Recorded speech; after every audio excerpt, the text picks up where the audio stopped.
Okay, now we're going to take your phone calls on Coast to Coast AM with Bob Cohen and Eric Nadler. The book, Dead Silence. You know what we've been talking about. Bob and Eric, what was the most shocking revelation in your work when you were out doing your investigations? What was the most shocking revelation? For me, I think having Dr. Death admit that he was actually working on an ethnic weapon. Yeah. Was pretty shocking because, there's been a lot of controversy about this. Some people dismiss the concept of an ethnic weapon, that it's actually feasible. But, a lot of experts that we've talked to, very respectable people, really believe with the advances in genetic manipulation and DNA sequencing and all this, that it's definitely something that's not only doable, but it's something that's actively being worked on around the world.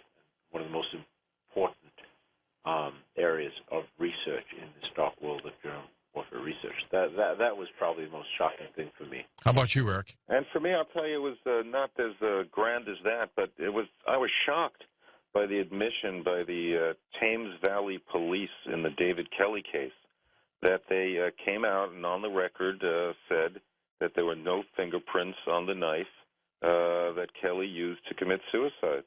And since he wasn't wearing gloves, the only conclusion one can get is that David Kelly, the germ warfare specialist, top guy in the UK, perhaps not the world, a man who knew too much, was murdered.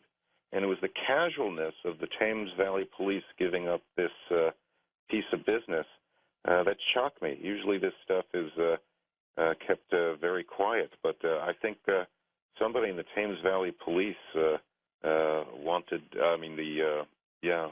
Thames Valley Police wanted this information out. And this calls into question a very big piece of history, so I was kind of shocked about that. Okay, now for the rest of the hour, let's take some phone calls. We'll go to you, Paul, in Anchorage, Alaska, on the wild card line. Paul, go ahead. Yeah, I was curious on, some germ or chemical type stuff being sprayed, like from those planes that go by. Is that? All right, that's a worthy question. Chemtrails. Yeah, that seems like. Okay, go ahead, Bob or Eric. Certainly, chemtrails. A lot of people are very concerned about all that, it certainly warrants some serious investigation. Something that we have not looked into ourselves, but certainly it's something that worries a lot of people out there. And we do know that one of the best delivery systems, because you see, it's not only coming out. You have to design these germs, right? That's one part of it, coming up with these exotic weapons. But then there's a whole other side of this process of germ warfare, and that's delivery systems. How do you deliver this stuff? That's right. Over sort of mass areas. How do you target certain population groups? All sorts of models. And they also have to test these things. So they sometimes use simulants, but we know. In the past, they've tested this on us. Exactly. That's what I was just about to say, George. That we know that the U.S. Army had tested open air aerosolization experiments off the coast of San Francisco in the 60s and the 50s and 60s. They even let it loose on the New York City subway. Now, this was not anthrax, but these were similar pathogens that would cause flu-like illnesses, something that they could track. There's a lot to be concerned about. They did it over St. Louis, too. They were everywhere. Let's go to Edmonton, Canada. First-time caller. Mac, you're up with us. Go ahead, Mac. Good evening, gentlemen. I have a bit of a theory. This may sound a little bit kooky. Well, plop it on us.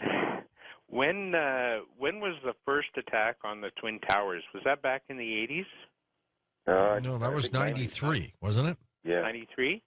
Okay, and that was orchestrated by bin Laden, was it not? Well, it wasn't bin Laden, but they think it was a sheik, an Egyptian sheik. Okay. And then bin Laden did his attack, and it was successful. So I view the first attack as almost like a test for the second. Now, if you look at this latest swine flu as a test to see how they can get it into the United States the easiest way and spread throughout the world see what kind of effect it would have to spread all around the world. And then in a few years after they perfected it, come back with the big one. Yeah. That's very possible. The question is, who's really doing the test? That's the question. What do you two think of his theory, Eric? Oh, I think it's plausible, possible. I mean, the problem is we don't know. So, I mean, there could be a hand or an intelligence behind this that says testing this would be a good idea, that introducing swine flu and seeing how the civil defense authorities work with it, seeing, a drill, so to speak. Yeah. Then later on, if something happens, at least we've had a drill on it. And let's do it with something that may not be as deadly as what the big one will be. Oh, yeah. Sure. I mean, there's all kinds of things they can throw out there and just see what happens. All right, let's go back to Santa Rosa, California, west of the Rockies. Tom, it's your turn. Thank you, sir. Sure. Thank you for having me on, George. I hope you make it good here in Santa Rosa next week. Yeah, looking forward to it this weekend. Yeah, it should be a good. Anyways, I'll let that go. I had some questions for your guests that I was really very concerned about, and I also had a comment. But the question was about the vaccines that they had made mandatory for cervical cancer with the school kids, sixth grade schoolgirls for a while. Some of the states, when they were fighting it, there was quite a bit going about that. And a lot of advocates seem to be concerned there might be a mandatory vaccination for the swine flu coming up. So that was my question. But my commentary is there's other advocates, like with Hammond, where he had the Sunshine Project, we didn't get the money. There's others, like Mark Harper. He's been tracking these deaths of these microbiologists for years.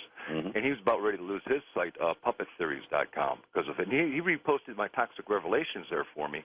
And I'm like, this is so sad because you can't get any funding to do this type of – we're on disability and, yeah, this is what we do on the side. But so, yeah, if somebody could somehow come up with a way to help other advocates to be able to do this, it's time-consuming. Nobody could pay me to do it anyways, But when you lose sites, like a lot of this stuff is even removed from the archives way back machine, if you get into the depths of what's going on. But I'm also aware of these incapacitating agents, the non-lethal bioweapons, which you haven't mentioned too much of, that a lot of Gulf War vets are ill with, and have been like rheumatoid arthritis, several dozen chronic illnesses, and cancers.